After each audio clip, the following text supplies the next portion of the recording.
K-팝이라고 하는 것이 이 전 세계로 펴져나가고 발전되는 그 과정 중에서 어떻게 살아남고 성장했는지 또 다른 요소가 있다면 한번 설명을 해주셨으면 좋겠습니다. 제가 맨 처음에 했을 때 곤란을 겪었던 것이 산업적으로 계속해서 이어져 가지 못할 수 있구나, 이것이. 제가 현진 영위를 하고 나서 그런 걸 굉장히 더 많이 느껴서 HOT를 성공할 때부터는 어떤 더 시스템을 만들고 조직적으로 해야 되겠다. 20여 년 동안을 하면서 이게 한 단계가 있었기도 합니다. 일단 목표가 수출이었습니다. 일단 수출을 해야 산업적인 시스템도 만들 수 있고 또는 산업적인 시스템을 만들어야만 또 수출도 할 수 있으니까 이거는 동시에 일어나야 되는 그런 일이어서 한국에서 일단 수준 높은 음악을 만들 수 있지 않을까. 전 DJ를 오래 했었기 때문에 외국의 음악들을 너무 잘 알고는 있었다는 것이 좋은 점이기는 했었습니다. 그래서 1차는 수출의 단계. 그래서 수출이 되기 시작하면서 이제 그것이 성공하면서 2차 단계는 그 합작이라는 걸 하게 되죠. 중국, 일본 등 해외 출신의 유명하게 될 수 있는 멤버를 캐스팅해서 저희가 트레이닝을 시키고 또 프로듀싱을 해서 한국 멤버들과 함께 하나의 팀으로 데뷔하는 것을 시도했었고요. 한 단계 성장한 3단계, 바로 이제 현지화, 로컬라이즈드 하는 그런 전략이었죠. 이제는 아예 그 현지 멤버들로만 구성된 그런 그룹을 만드는 것을 시도하게 됩니다.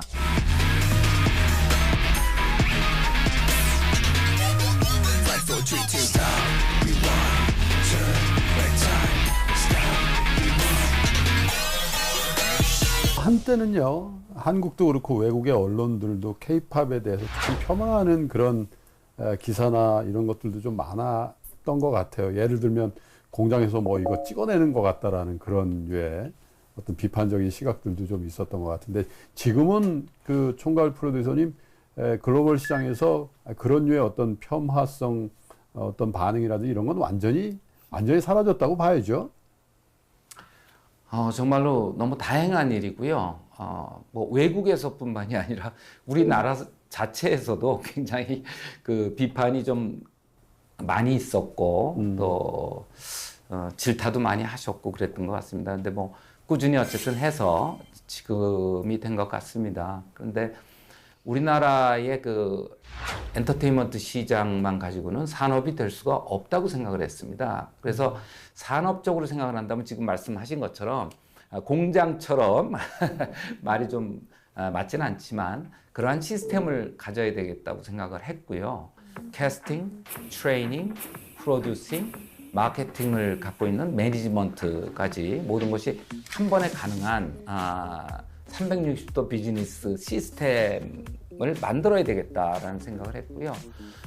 이런 부분을 결국은 산업화하고 또 시스템화한 것의 결론이 지금 나 있는 것 같습니다. 그런 것 때문에 우리가 장기적인 어떤 플랜을 세울 수 있었던 것 같고요. 또 큰 투자가 있을 수 있었던 것 같습니다. 근데 이제 이런 것들이 물론 계속적으로 노력이 있었지만 뭔가 하나 이거에 약간 트리거가 되는 게 있었을 것 같아요. 제가 생각해 보기에는 이런 우리의 발전과 점점 문화가 우리의 케이팝을 사랑하게 되는 그 즈음에 한 2009년에서 2010년? 그때 트위터, 페이스북, SNS 플랫폼의 발달하고 아실지 모르겠지만 한국 엔터테인먼트사 최초로 유튜브의 SM 채널을 오픈했습니다. 이전에는 아시아 지역을 넘어서는 미주, 유럽 지역에는 사실 물리적으로 굉장히 어려웠지 않습니까? 인터넷, SNS의 발달로 인해서 전 세계 어디에서든 누구든 쉽게 이렇게 영상을 접할 수 있고 보게 되고 관심만 생기면 열정이 생기고 자꾸 케이팝을 보게 되고 그로 인해서 한국의 케이팝을 즐기는 사람들이 아주 기하급수적으로 늘어난 게 돼서 SNS의 발달이 터닝 포인트가 된 게 아닐까 싶습니다.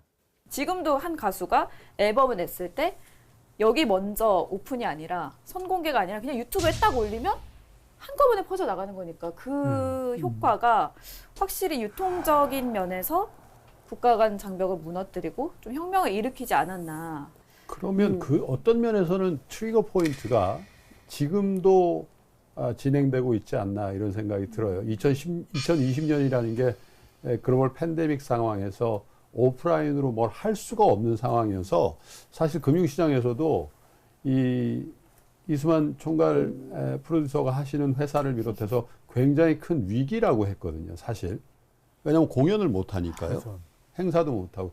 그런데 그게 좀 시간을 지나다 보니까 경쟁력이 있는 콘텐츠를 가진 회사들은 그냥 온라인상에서 공연을 하고 그 온라인상에서 공연을 하니까 이게 그 매출도 그렇지만 원가 구조나 이런 걸 감안했을 때 굉장히 효율적인 구조가 나오는 거죠. 김 대표님 말씀하신 대로 그러한 것이 어떻게 보면 굉장히 좋은 계기가 됐고 그런 것처럼 언제나 이게 어려운 일이 닥치면 좌절을 하지만 않는다면 또 그 어려운 것이 제일 밑에 바닥이기 때문에 이제부터는 나아질 것밖에 없으니까 이때 뭔가 더 잘 될 수 있다라고 생각을 하고 우리가 해보지도 않던 이렇게 지금 인터뷰를 이렇게 직접 비대면으로 할 수 있는 이러한 것들도 얼마나 좋습니까? 제가 기름값 내면서 거기까지 가지 않아도 되고 왔다 갔다 하는데 막 차 막히고 그러면 시간도 많이 걸리고 하는데 뭐 너무 좋은 것 같습니다, 사실. 우리가 비욘드 라이브를 올해 1월에 무료로 전 세계에 오픈을 했습니다. 비욘드 라이브라는 것은 이런 언택트 콘서트를 전 세계 처음으로 한 콘서트입니다. 전 세계 처음으로 하면서 이것은 하루아침에 만들어진 건 아니고요.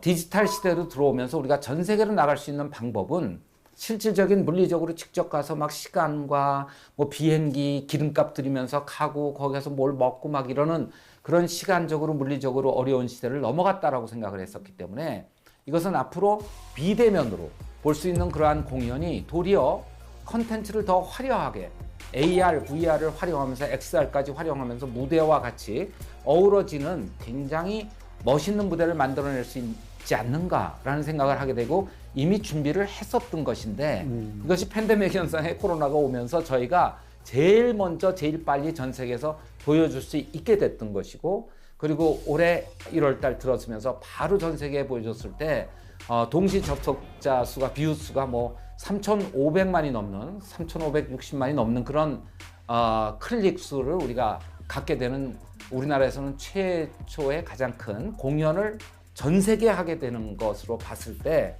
우리가 가장 좋게 되는 미래를 만들 수 있는 때가 아닌가 좀 저는 그렇게 생각하고 싶습니다.